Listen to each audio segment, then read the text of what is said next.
ladies and gentlemen. Jai Hind.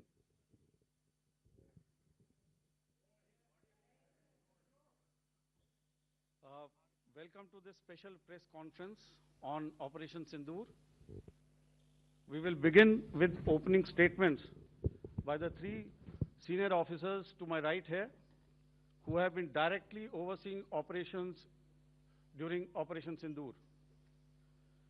We have Lieutenant General Rajiv Ghai, Director General Military Operations, who will cover the aspects related to land domain. Air Marshal AH14 to his right, Director General Air Operations, will provide insights on the air domain. And to my right is Vice Admiral A.N. Pramod, Director General Naval Operations, who will cover aspects on maritime domain.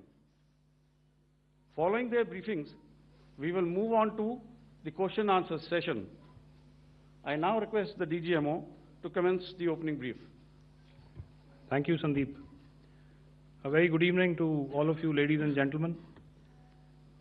You are all by now familiar with the brutality and the dastardly manner in which 26 innocent lives were prematurely terminated at Pahalgam on the 22nd of April. When you combine those horrific scenes and the pain of the families that the nation witnessed with numerous other recent terrorist strikes on our armed forces and defenseless civilians, we knew that the time had arrived to make yet another compelling statement of our resolve as a nation.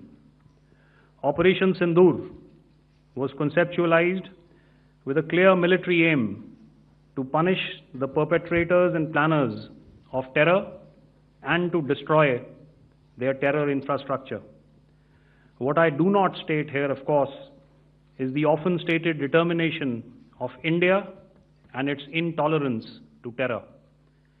It set into motion a very diligent and microscopic scarring of the terror landscape across the borders and the identification of terror camps and training sites. The locations that emerged were numerous, but as we deliberated more, we realized that some of these terror hubs were now bereft of any presence and had preemptively been vacated, fearing retribution from us. There was also a term of reference and our own binding, self-imposed restriction to target only terrorists and thus prevent collateral damage. There were 9 camps that you are now all familiar with, which were confirmed by our various intelligence agencies to be inhabited. Some of these were in POJK, while there were others that were located in the Punjab province in Pakistan. Nefarious places such as Muridke, the hub center of the Lashkar-e-Taiba, has over the years bred infamous characters such as Ajmal Kasab and the likes of David Headley. What followed was a careful scrutiny of each of these sinister locations, their layout, configuration, even the type of construction in each structure, and the terrain obtained around these. This was with an obvious intent to deduce and identify the exact vector that was required for their neutralization, as also the eyes in the sky that we would send up to ensure that we brought back evidence that we had indeed targeted what we set out to. The precise images of these engagements on that fateful and historical night have already been showcased during the first press statement on the 7th of May that was helmed by our Foreign Secretary. I have no doubt in my mind that we achieved total surprise, and those strikes across those 9 terror hubs left more than 100 terrorists killed, including high-value targets such as Yusuf Azhar, Abdul Malik Rauf, and Mudassir Ahmed that were involved in the hijack of IC 814 and the Pulwama blast. The line of control was also violated soon after by Pakistan, and the erratic and rattled response of our enemy was apparent from the number of civilians, inhabited villages, and religious sites such as Gurudwaras that were unfortunately hit by them, leading to a sad loss of lives. The Indian Air Force played a major part in these strikes by engaging some of these camps, and the Indian Navy provided wherewithal in terms of precision munitions. The Indian Air Force obviously had their assets up in the sky, and I will here request Air Marshal Bharti, the Director General of Air Operations, to detail for you the methodology that the men in blue adopted to successfully manifest this mission. Thank you, Rajiv. A very good evening, ladies and gentlemen. It indeed is a difficult time that we have to come here like this and brief you. We could have done without this, but we had no choice.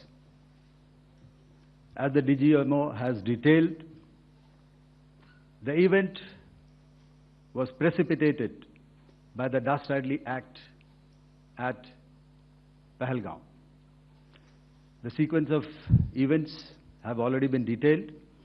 We carefully selected the targets, and out of the 9 selected targets, the target systems that were given to the Indian Air Force were the notorious training camps at Bhavalpur and Muridke, these being further from the international boundary.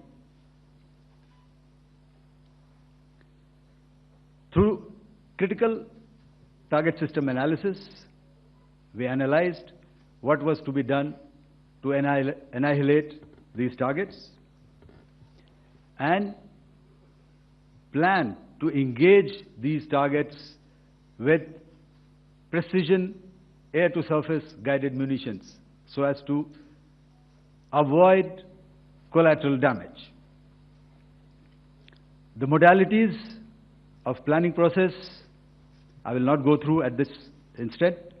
However, what I would like to show you is the results that we achieved through our targeted air strikes. Could I have the second slide, please?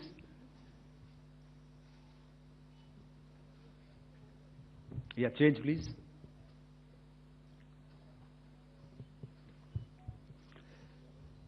Okay. This is what the terror infra at Muridke looks like. If you see, north is as indicated, and to the right is east, where the international boundary lies.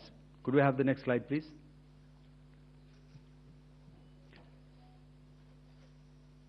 Orientating. Just go back to one slide.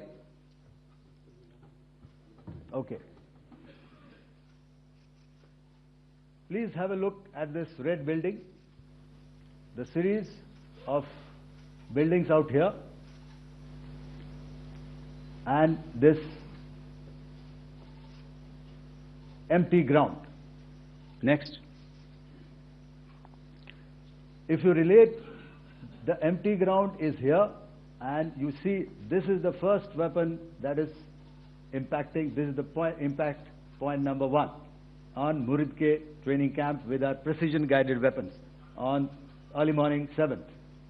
Next, please. Keep your eyes glued for the second weapon coming in and the second impact on the selected target point. Next slide, please.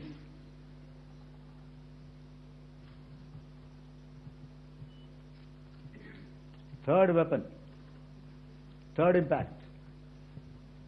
Continue. and fourth weapon, fourth impact.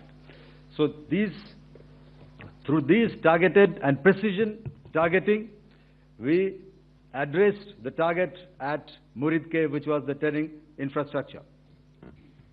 Can you hear me? All right. Okay, I'll come closer to the mic. Now we go to the next target, which is the Bhavalpur training camp. Next slide, please. Okay, just wait. So the effect, if you see, the impact point, if I can point out, this is the impact point. The ammunition has gone through the roof and it has created a blast inside, the photographs of which you would have, all of you would have seen. And the red building, after that, there was this double-story building. It has been completely decimated by our precision targeting. Next, please. The target system, which was in the north, a series of buildings. I will show you how it looked. Next. Completely destroyed by our precision targeting. Next. Now coming to Bhavalpur, this is the target complex that we are dealing with, a fairly large target complex. So we had to carefully choose the points that we needed to address, which were high value and which would meet our stated objectives of eliminating the terrorists. I would like to draw your attention to this red canopy, and in relation to that, I would cover the targets. One target system is a series of buildings here, other one here, and other one out here. Next slide, please. This is how it looked before, and this is how the building looked after the impact of the weapon. And orientation in relation to this red canopy, you can see here. Next, please. Before, next, and after. The roofs have completely collapsed. Next. This is the target system. Next. Precision targeting, and we have achieved our objectives here. Next. All right. So that was what we did on the 7th. Our objective was to address these two terrorist camps, and that we did with precision.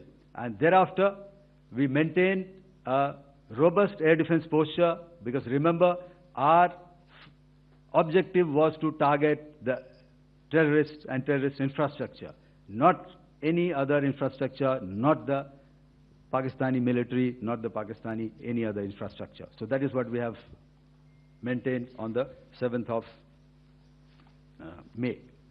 However, what we saw in the evening of 7th of May, we were saturated with a raid of Pakistani unmanned aerial vehicles and small drones. And these came in waves in our civilian areas, over our military installations, and all of them were successfully intercepted. Few of them did manage to land. However, there was not much damage that they did. And we have our robust counter-US hard kill and soft kill systems which did the job. However, the difference here was that we had targeted the terrorists. The adversary now has targeted our civilians and the military infrastructure. So it had to be responded to. So in a quick and calibrated response, that very night, we struck their radar installations at Lahore and close to Gujranwala, the LYT installation, to indicate to him that we are ready, yet we do not want to escalate. Our fight was with the terrorists and not with the Pakistani military establishment. Thank you.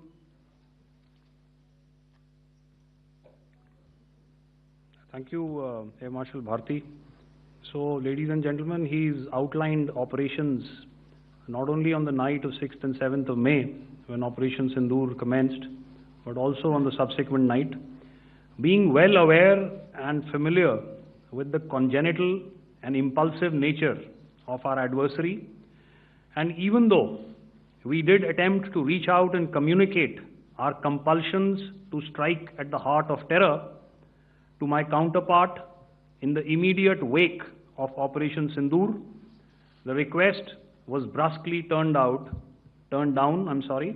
with an intimation that a severe response was inevitable and in the offing. We were, of course, prepared. Operations on the 7th and the 8th, Air Marshal Bharti spoken about. On the night of 8th and 9th of May, they flew drones and aircrafts into our airspace all across the borders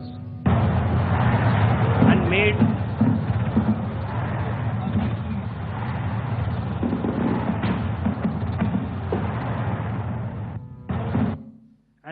largely unsuccessful attempts to target numerous military infrastructure.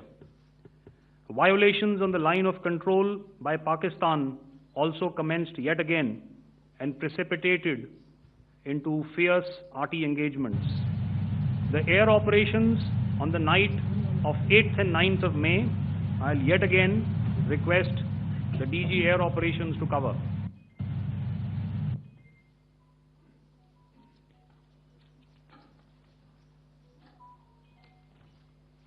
So I just covered what happened on the night of 7th and 8th. What we found that on the night of 8th and 9th, starting as early as 22:30 hours, our cities had a mass raid of drones, unmanned aerial vehicles, UCAVs, starting right from Srinagar, going down right up to Nalia. It was a mass raid in waves, and it was relentless. However, we were prepared, and our air defense preparedness ensured that there is no damage on ground or to any of the intended targets that the enemy might have planned for. The difference between 7th night and 8th night was that on 7th night, he sent in his Yeha class of UAVs, however, these UAVs can go some distance, they are armed. However, on the 8th, less numbers of armed UCAVs were there or UAVs were there, and more numbers of quadcopters, maybe for surveillance or just for harassment of civilians. This continued till midnight. Our air defense preparedness ensured that there was no damage on the ground, either to the military installations or to the civilians. However, the enemy had yet again shown that he wanted to up the ante and he wanted a fight, and we were up to the task. In a measured and calibrated response, we once again targeted his military installations, which included his SAM sites at Malirkant. This also included his surveillance radar sites at Lahore and close to Gujranwala. These were suitably addressed, and thereafter his drone attacks continued even till morning, which we countered, and during the daytime there was some respite. Here I would like to bring out another aspect. What we found was that while the drone attacks were being launched from somewhere close to Lahore, enemy had allowed his civilian aircraft to also continue to fly out of Lahore. Not only his own aircraft, but international passenger aircraft, which is quite insensitive, and we had to exercise extreme caution, even at the cost of some tactical disadvantage, to ensure that there is no damage to any of the civilian aircraft. And this was also brought out in our press briefing during the day. So I will now hand over to my colleague to cover the events of 9th onwards. On land, we also undertook certain measures such as deployment of air defense and electronic warfare assets to establish an integrated grid with the Indian Air Force, and I have seen and heard some of you wax eloquent about the benefits of such an architecture when it comes to negating and combating air intrusions. We also carried out deployment to include movement of our forces in the land, sea, and air domains. The night of the 9th and the 10th of May saw similar intrusions by drones and aircrafts, and this time there was a concerted effort to target airfields and some very, very important logistic installations, albeit yet again unsuccessful and denied gallantly and efficiently, I must say, by the integrated Indian Air Force and Indian Army Air Defense. We further strengthened our deployment and also initiated some pressure points to send a very clear and unambiguous message to the other side to desist from any misadventures on land. Some of the airfields and dumps saw repeated attacks in waves from the air. All were thwarted. The Pakistan Army has reported to have lost approximately 35 to 40 personnel in artillery and small arms firing on the line of control between the 7th and the 10th of May. What the other side had probably also not reckoned with was the speedy and precise turnaround and hit back by the Indian Air Force. And I will yet again ask Air Marshal Bharti to speak about these significant and game-changing strikes. I will thereafter request Vice Admiral Pramod, my colleague and Director General of Naval Operations, to tell us about some very telling naval maneuvers in the Arabian Sea that exerted pressure on the night of 9th and 10th of May. Over to you, sir. Thank you. Commencing about 2000 hours, that is 8 p.m. local time, on 8th of May, several Pakistani unmanned aerial systems, drones, combat vehicles attacked multiple IF bases. These included Jammu, Udhampur, Pathankot, Amritsar, Bhatinda, Nal, Dalhousie, Thois, Jaisalmer, Uttarlai, Falodi, Nalia. These were almost simultaneous and they came in waves. All our AD guns and other systems were waiting for them. All these waves were neutralized by our trained crew using the air defense systems that they have, and also some of them were utilized using our legacy systems like Pechoras and IF Summer, which we have recently acquired. And some were neutralized by the Garud snipers. There was no damage on ground from these incursions and these mass raids, if I could call them, from the Pakistani side. However, following these relentless attacks on our air bases, on our forward positions, and on our civilian targets, this was time to convey some message to our adversaries. And therefore, a decision was taken to strike where it would hurt. And towards that, in a swift, coordinated, calibrated attack, we struck his air bases, command centers, military infrastructure, air defense systems across the entire Western Front. The bases we struck include Chaklala, Rafiki, and mind you, Chaklala is Islamabad, Rahim Yar Khan, Sakar, sending a clear message that aggression will not be tolerated. This was followed by strikes at Sargoda, Bholari, Jacobabad. We also struck the C2 centers at Murid, the UAE complex at Murid, Rafiki, radar at Chunia, which I will show you, Rahimyar Khan airfield, and the unmanned combat aerial vehicle hangar at Sakar. I would like to reiterate here that we have the capability to target every system at these bases and more. However, it was only a measured response to instill good wisdom to our adversary to refrain from further escalation. IF's response was directed only at military installations, avoiding civilian and collateral damage. I would now like to show you some of the effects that have been achieved as a result of our air operation.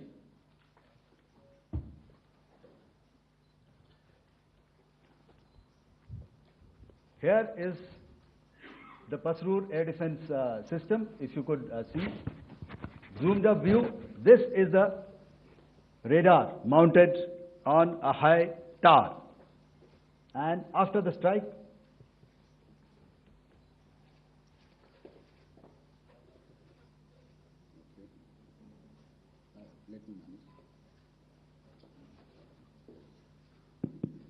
thank you. Can you hear me? Yeah, thank you. And after the strike, this is what has happened. This radar has been taken out, completely burnt.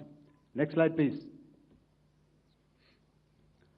The Chunia air defense radar, which was taken out on 7th and 8th. This is the radar site. A blown up photograph, once again, on a tower. Not very clear, but what you see very clearly is the after effect after we have struck. The radar head has been completely decapitated. Next slide, please.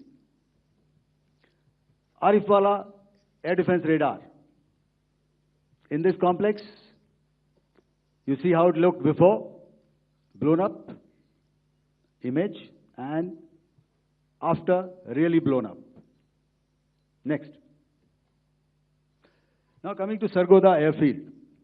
Remember, this is one of their important airfields wherein they have a lot of assets, F-16s, other assets which they keep getting, training institutes. And we have stuck this airfield. It is not, if you zoom in here, then one impact point here on the runway and second impact point of our weapon, precision weapon on the runway. And if you see this blown up, repairing going on. Same here. Next. Rahimyar Khan. This is the area we have struck. A deep strike out here and one complex here. So this is how it looked before, and the same. You see a big crater, another crater here, and this complex after strike neutralized. Next. Chaklala airfield, Noor Khan, once again a major air base, a lot of their logistic assets out here. This was the chosen complex that we intended to strike and convey a message. Next slide, please. This is how it looked before, and this is how it looked after our strike. Next. Sakar. We chose the radar site at Sakar. This is the radar site, and after it was struck, this is the aftermath, completely burnt out. Next, please. Aircraft shelter. This is how it looked before the strike, and this is how it looked after the strike. The roof of the buildings completely caved in and burnt. Next. Bolari airfield, aircraft hangar. This is how it looked before, and this is how it looked after the precision strike. Next. Jacobabad, aircraft hangar, and this is how it looked after. Next. So what I'm trying to convey here, ladies and gentlemen, is to start with, Our fight was neither with the Pakistani military nor with anybody else who's there on the other side. Our fight was with the terrorists. We neutralized the terrorists that we selected to be neutralized, and thereafter we only maintained the air defense posture. However, we were relentlessly pounded by waves after waves, night after night, by his UCAVs, by his drones, and by his other unmanned aerial systems. And that left us with no choice but to retaliate, and yet our retaliation was calibrated, it was graduated, and it was proportionate. Thank you.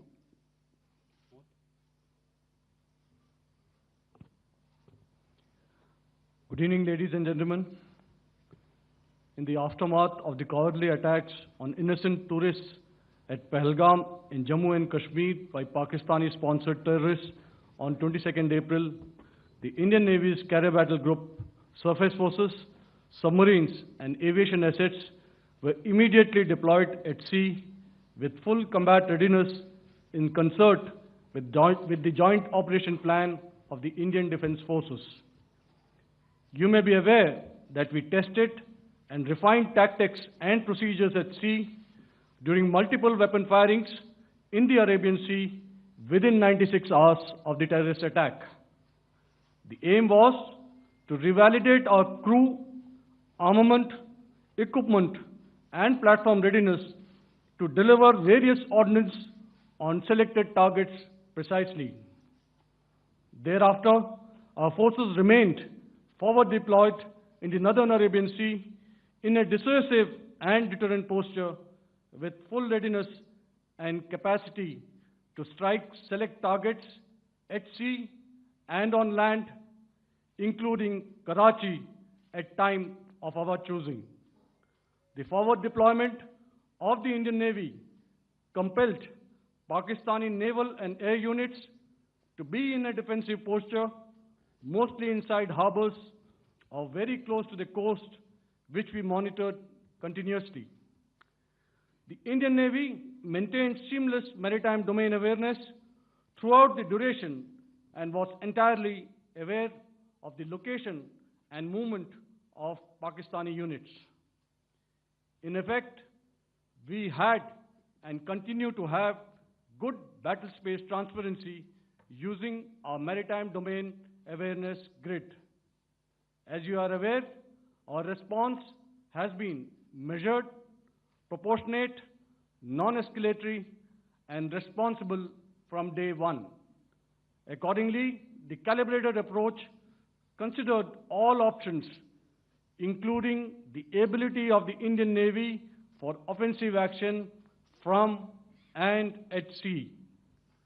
As part of this escalation control mechanism, the application of force by the Navy was planned in a synchronized manner in coordination with the Army and Air Force, the highlight being teams from the three services working closely in an integrated manner.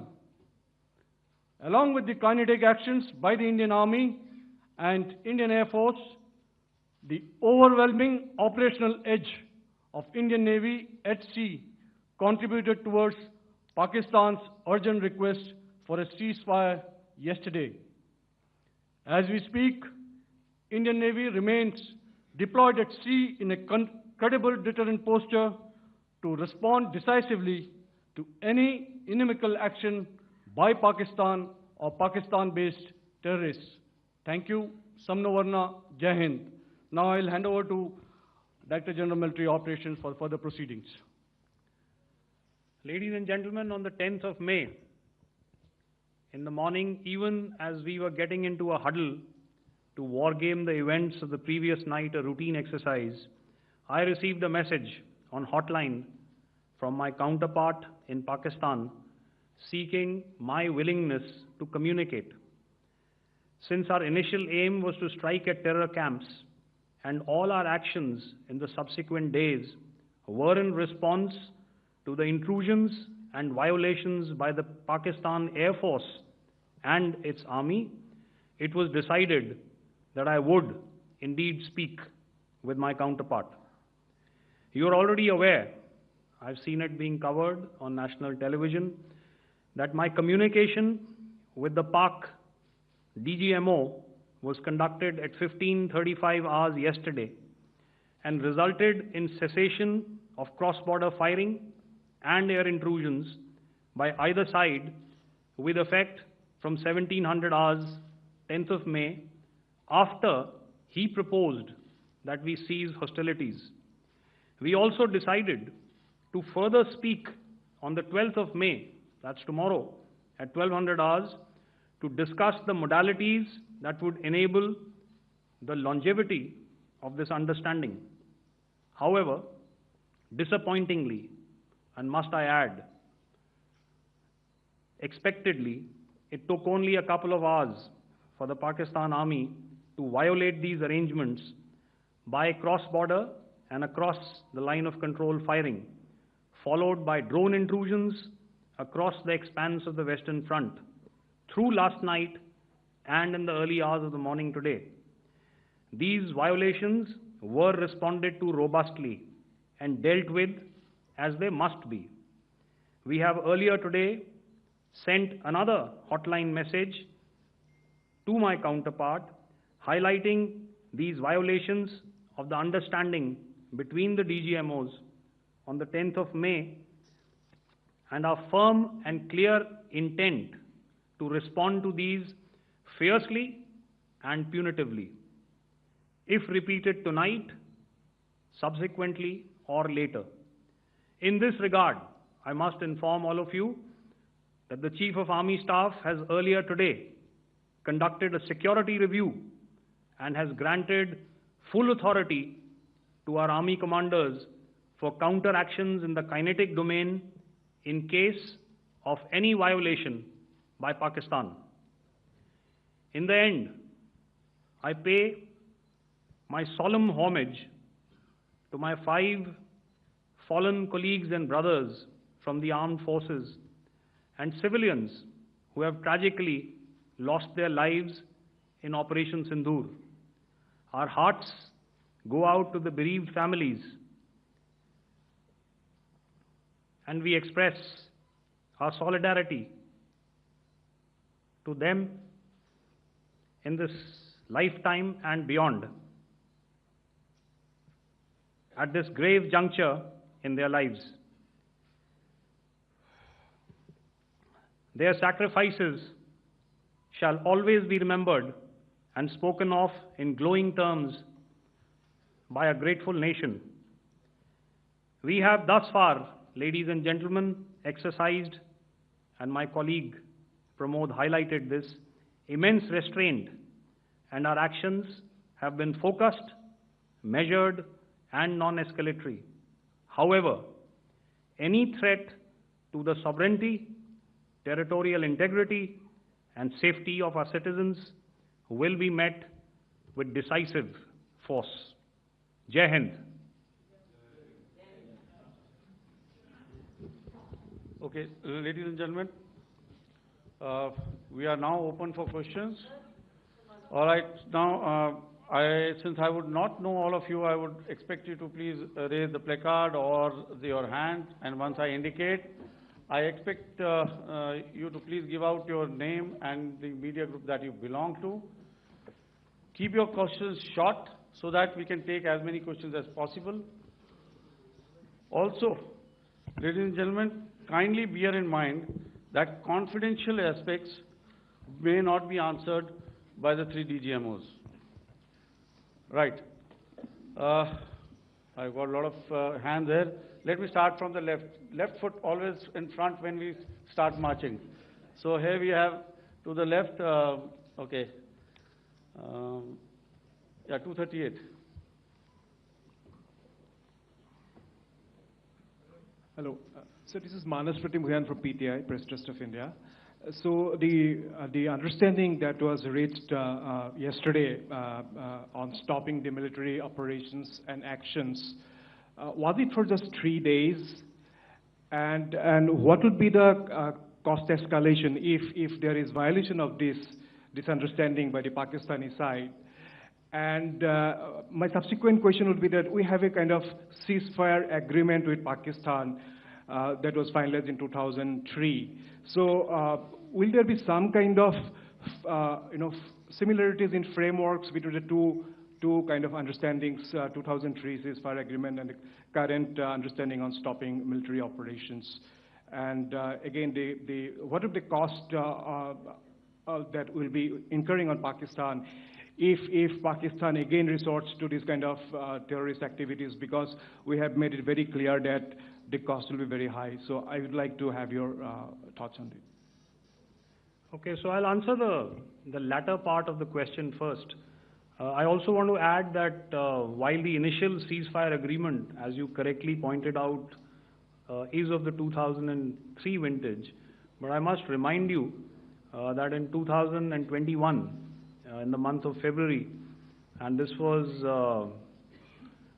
then when the crisis in eastern Ladakh was also on, the two DGMOs had spoken and arrived at a ceasefire understanding that lasted right up until this unfortunate attack at Pahalgam. Once our Foreign Secretary had announced the decisions of the CCS in the immediate wake of that attack, he had announced certain measures, and then of course Pakistan had in turn made its own announcements. Since then, there have been certain violations of this ceasefire understanding, and of course after the 7th of May, like I pointed out during my statement, that there have been numerous violations on the line of control especially, and of course along the international boundary by the Pakistan Army and the Pakistan Air Force. This understanding that we spoke about yesterday, no, it was not for 3 days. It was first to stop aggressive and hostile activities immediately, let that order and direction settle down for about 36 hours, and thereafter discuss modalities, like I said, to ensure its longevity. That is tomorrow, on the 12th of May. But unfortunately, we had a violation starting at approximately 1900 hours last night. And we've sent a communique, like I said, to the Pakistan Military Operations Directorate. And we will await as to what happens tonight. All right. The cost escalation, I'll leave it to your best imagination. I've already said that the response will be fierce and punitive. Now, the right foot forward. Yeah.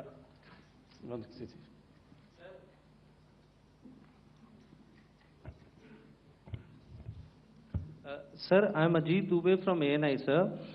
Sir, my question is that you talked about the loss of lives to the Pakistan Army, that was around 35 to 40 kills secured by the Indian Army.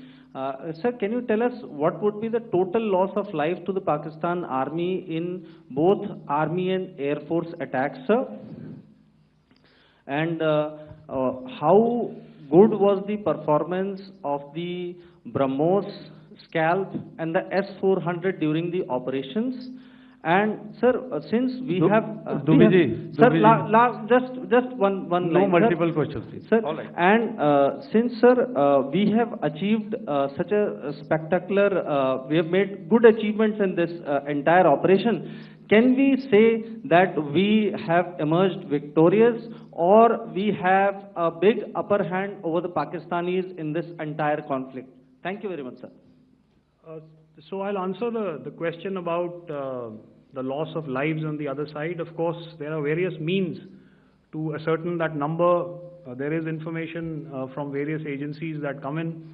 There are, of course, on the line of control, other ways to find out as to what has been the effect of what you are doing there in ceasefire violations.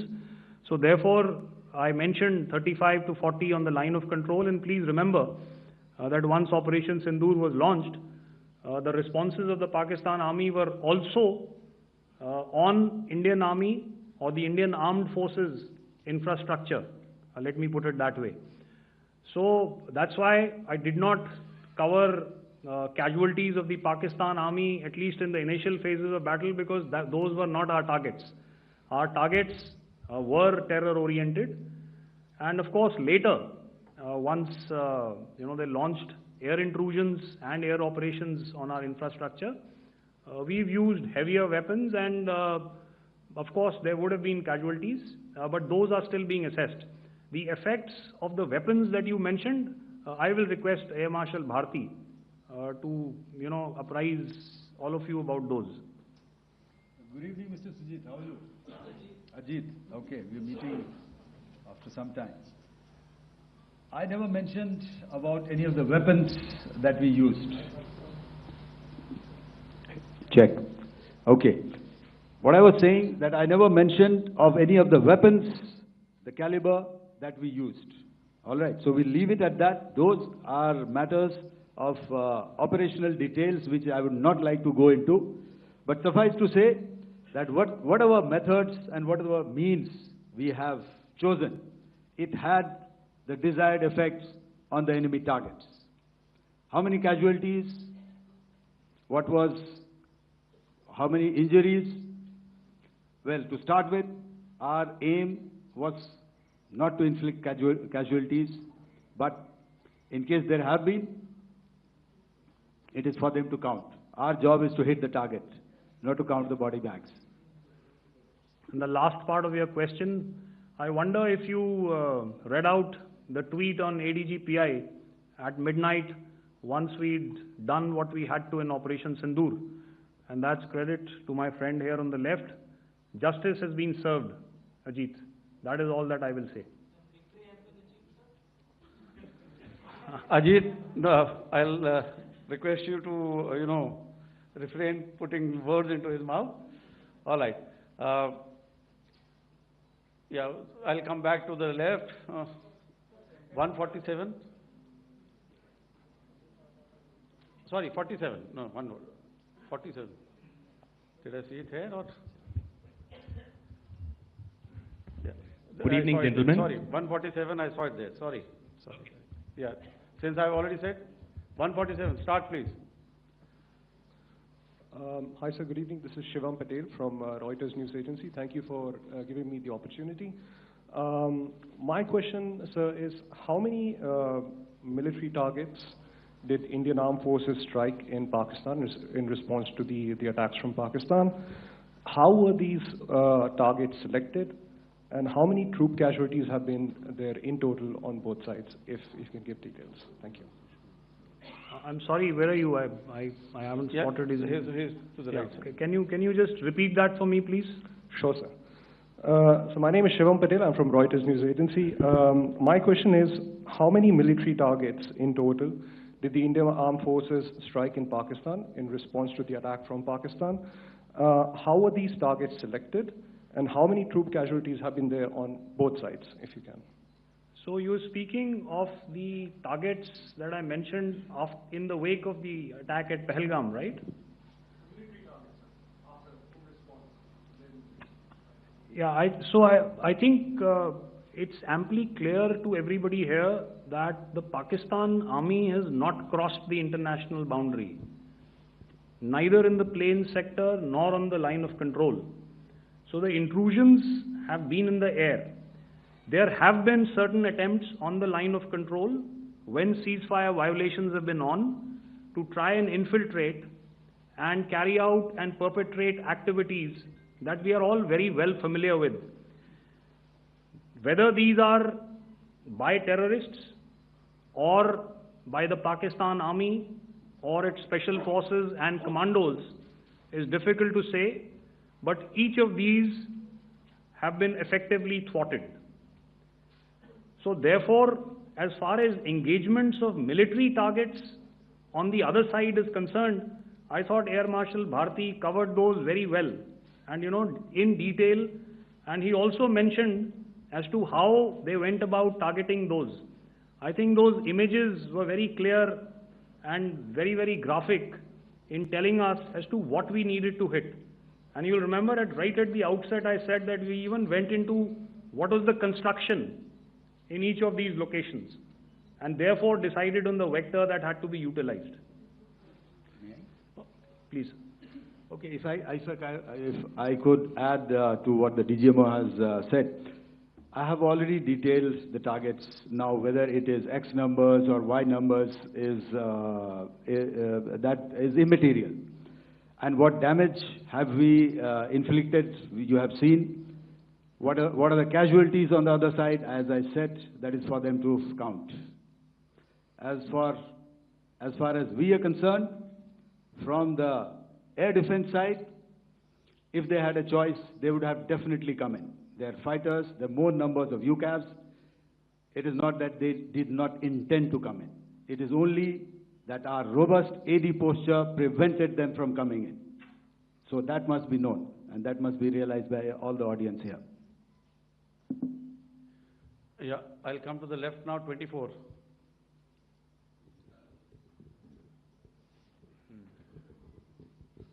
Good evening, sir. This is unbiased from Z. Sir, I wanted to know on the first briefing, which was done by FS and two representatives from Air Force and Army, you showed a list where there was 21 places in that list. You have stuck 9. Are more operations going to be held? Is Operation Sindoor still on? And the second question, thank you, sir. Thank you so much. And also, I want to congratulate all three of you for a fantastic operation that you guys have done. Thank you so much. Thank you so much for that one question. Yeah. Sir, the question. Unfortunately, Rath, is that your name? I'm sorry. You know, as far as operational details are concerned, I am not in a position to share those right now. But I think I'll take a cue from Pramod. You know, he said towards the end that the Indian Navy is still in a posture that is deterrent. And I have already made it very clear towards the end of what I said that it's only a couple of hours ago that the Chief of Army Staff has carried out a security review, and he's authorized our Army commanders to deal with violations of any kind from across the borders in a manner that they deem fit. So again, to reiterate, the response will be fierce and it will be punitive.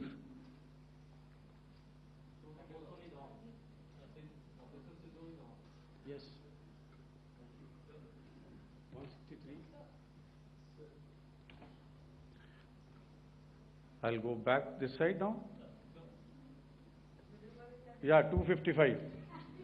She said middle wale kya karenge, so 255. Oh, sorry. Good evening, sir. I'm Shailesh from National Defense. Please allow me, first of all, to pay my gratitude for protecting us Indians. Thank you very much. Sir, since the enemy has been talking about taking down our aerial platforms, it would be deemed fit in case we can reveal that we have taken down their fighter jets. What could be the number?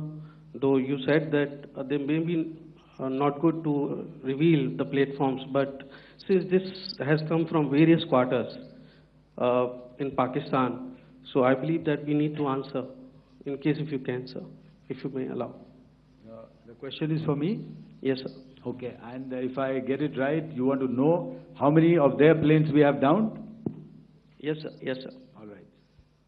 See, as I said, their planes were prevented from coming inside our border. All right. So we do not have the wreckage with us, but definitely we have downed a few planes. Numbers, we would not like to hazard a guess out here. Okay. I have the numbers, okay, and we are getting into the technical details of it to establish it. So I would not like to put a figure at this time, but definitely there are losses from their side which we have inflicted. Were they please don't ask. Were they fourth generation plus, sir?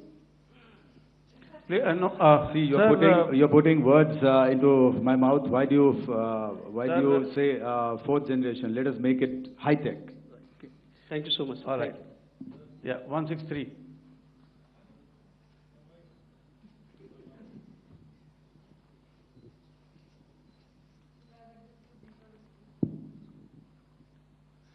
Sir मैं मंजीत नेगी हूँ आज तक से। मेरा सवाल ये है कि इस पूरे ऑपरेशन में जो आतंकी ठिकानों को निशाना बनाया गया, क्या नंबर्स कुछ बता सकते हैं कितने आतंकी मारे गए? कुछ नाम सरकार मतलब कुछ नाम मीडिया में आए भी हैं जो बड़े उसके मास्टरमाइंड थे। और एक सवाल जो आज एयरफोर्स ने भी एक ट्वीट किया कि ऑपरेशन सिंदूर अभी जारी है और सरकार की तरफ से भी कहा गया। और पिछली बार जब विदेश मंत्रालय की प्रेस कॉन्फ्रेंस पहली हुई थी उसमें वो लिस्ट दिखाई गई थी कि 21 टेरर कैंप आइडेंटिफाई किए गए हैं। तो क्या जो बाकी बचे हुए टेरर कैंप हैं उन पर भी कार्रवाई होगी? और एक नंबर अगर आप बता पाएं कितने टेररिस्ट मारे गए? Sir, before you answer, sir, before you. Manjeet ji, 3 questions. The third one has just been asked here before. So 21, this thing. So I'll request the first to be answered so that we have more number of people who can ask. Manjeet, जब मैंने statement दिया तो मैंने शुरू में ही कहा कि जैसे ही ऑपरेशन सिंदूर कॉन्सेप्चुअलाइज हुआ तो हमारा जो पीछे की कार्रवाई होती है स्पेड वर्क और टारगेट्स को आइडेंटिफाई और एनालाइज करने की कार्रवाई शुरू हो गई थी। मैंने जब स्टेटमेंट दिया तो मैंने बताया कि बहुत सारे थे, हमने 21 दिखाए होंगे और भी हैं, लेकिन वो लिस्ट फिल्टर करते करते 21 तक पहुंची। अब क्या आगे एंगेज किए जाएंगे? अगर ज़रूरत पड़ेगी तो ज़रूर एंगेज किए जाएंगे, लेकिन मैंने बताया कि इस समय जो इंट एजेंसीज ने हमें बताया कि फलाने कैंप में प्रेजेंस है, हमने उनको एंगेज किया। कुछ नाम मैंने लिए, कुछ नाम अभी पुख्ता किए जा रहे हैं। मैंने आपको बताया कि जो इंट एजेंसीज ने अभी तक असेसमेंट किया है उसमें उन्होंने कहा है कि तकरीबन 100 से ज़्यादा मारे गए हैं। और एक आज आपने तस्वीर भी देखी कि काफ़ी प्रोमिनेंट जो फ्यूनरल था, काफ़ी प्रोमिनेंट एक जो हस्ती हैं वो ऑर्गेनाइज कर रहे थे, और उस फ्यूनरल में और कौन कौन लोग अटेंड कर रहे थे वो तो आपने देखा ही। तो आप लोग सब समझदार हैं और मुझे ये कहने की ज़रूरत नहीं है कि इन लोगों को कहाँ से सपोर्ट मिल रहा है। अगर नहीं मिल रहा होता तो ऑपरेशन सिंदूर नहीं होता, तो उसी की वजह से है ये ऑपरेशन। तो मेरे ख्याल से मैंने आपके सारे सवालों का जवाब दे दिया। Ma'am, sir next is from 17।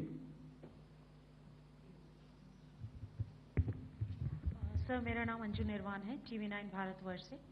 Sir मेरा सवाल ये है कि ऑपरेशन सिंदूर में हमारी जो इंडियन नेवी है उसके बारे में सर थोड़ा सा बताएं कि किस तरह की उसकी भूमिका रही, क्योंकि हमने इस दौरान सर देखा कि बहुत सारी स्पेकुलेशन भी रही और ये बोला गया कि कराची तक हमारी नेवी ने ऑपरेशन किया है। तो सर इस पे थोड़ी सी क्लैरिटी चाहिए।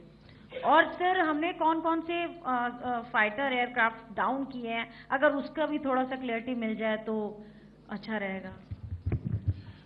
तो मैं आपका पहले सवाल का जवाब दूंगा। I will make few sentences and leave it for your imagination.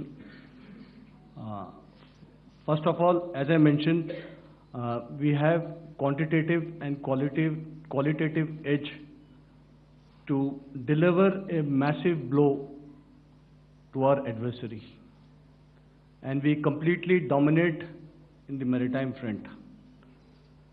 Indian Navy's action is part of the escalation ladder mechanism which we have worked out amongst 3 services.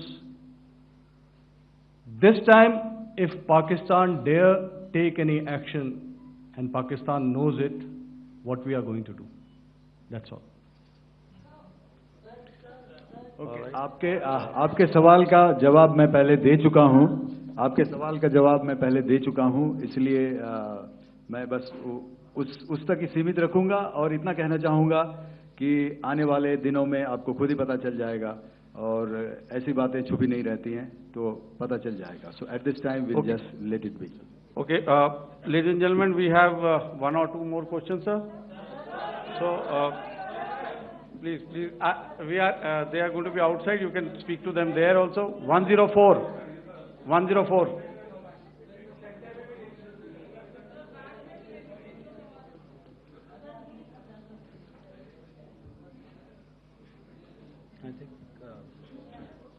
Yeah, ask. Sir, Dinakar with the Hindu newspaper. Are you surprised that you got this question? No, sir. I'm waiting for the distiller. Sir, can you give a number of assets we lost, because there's been a lot of speculation going on, international media writing a lot of things about our platforms, including Rafale. I mean, Pakistan claiming that Rafale has been downed, etc. Can you put that question to rest and clarify on that? I guess that question is for me. All right, I'm happy that you've asked this question. You know, we are in a combat scenario, and losses are a part of combat. The question that you must ask us, okay, and indeed that we must ask ourselves, you inclusive, is have we achieved our objectives? Have we achieved our objective of decimating that terrorist camp? And the answer is a thumping yes. And the results are for the whole world to see. As for the details, what could have been, how many numbers, which platform did we lose? You know, at this time, I would not like to comment on that, because we are still in a combat situation. And if I comment on anything, it will only be advantage adversary. So we don't want to give him any advantage at this stage. All I can say is that we have achieved our objectives that we selected, and all our pilots are back home. Thank you. Okay, hold. Please don't. Please be civil here. So we'll have 220 now. Hello sir, this is Anita Chaudhary sir from Swadesh newspaper. मेरा सवाल है, क्योंकि ये हमारे जो पहले जो action रहा वो आतंकवाद के खिलाफ रहा, तो आतंकवाद में अजहर मसूद की तरफ से एक बयान जारी किया गया था जिसमें उन्होंने कहा कि हम इसका बदला लेंगे और जाज रुलाएंगे। तो क्या अगला, अगर खुदा न खास्ता अगला टेरर अटैक किसी भी तरह का होता है, तो क्या उसे एक्ट ऑफ वॉर में हमारी तरफ से लिया जाएगा और उसका क्या माकूल जवाब दिया जा सकता है? मेरा इसमें सिर्फ एक ही जवाब है आपके लिए कि हमने अपनी कार्रवाई करी। हमने उसके बाद मैंने अपने स्टेटमेंट में भी बताया कि ये कम्युनिकेट करने की कोशिश करी कि हमने इस तरीके से ये जो स्ट्राइक्स हैं वो क्यों की। लेकिन जो हमारा एडवर्सरी है उसने जैसे मुनासिब समझा वो कार्रवाई करी। तो आपने देखा कि ये जो एक्टिविटीज़ चल रही हैं 3-4 दिन से, ये कोई वॉर से कम नहीं है। नॉर्मल सर्कमस्टांसेस में एक दूसरे देश की एयरफोर्सेस हवा में नहीं उड़ती हैं और एक दूसरे के ऊपर स्ट्राइक्स नहीं करती हैं। हर रात इंट्रूजन्स नहीं होते हैं। लाइन ऑफ कंट्रोल पर सीज फायर वायोलेशंस, आपके एक साथी ने सवाल पूछा था शुरू में, एक सीज फायर अंडरस्टैंडिंग था, वो भी जा चुका है। उस सीज फायर अंडरस्टैंडिंग के जाते जो फायरिंग हो रही है लाइन ऑफ कंट्रोल में, उसमें घुसपैठ की कोशिश हो रही है। आमतौर पर ये घुसपैठ लाइन ऑफ कंट्रोल में टेररिस्ट करते हैं, लेकिन हमें इंफॉर्मेशन है कि हो सकता है ये पाकिस्तान आर्मी की टोलियां भी हों जो हमारे पोस्ट के ऊपर खामी पहुंचाने की कोशिश कर रही हैं। तो ये सारी एक्टिविटीज़ तो वॉर में शामिल हैं। तो ये कहना मुश्किल है कि आगे क्या होगा, वो स्पेक्यूलेटिव जोन में आ जाता है और मैं स्पेक्यूलेट नहीं करना चाहता हूँ। हर एक सिचुएशन अलग होती है और उससे एक तरीके से डील किया जाता है। सर मैं एक सवाल इसका मैं जवाब देना चाहता हूँ, 1 मिनट।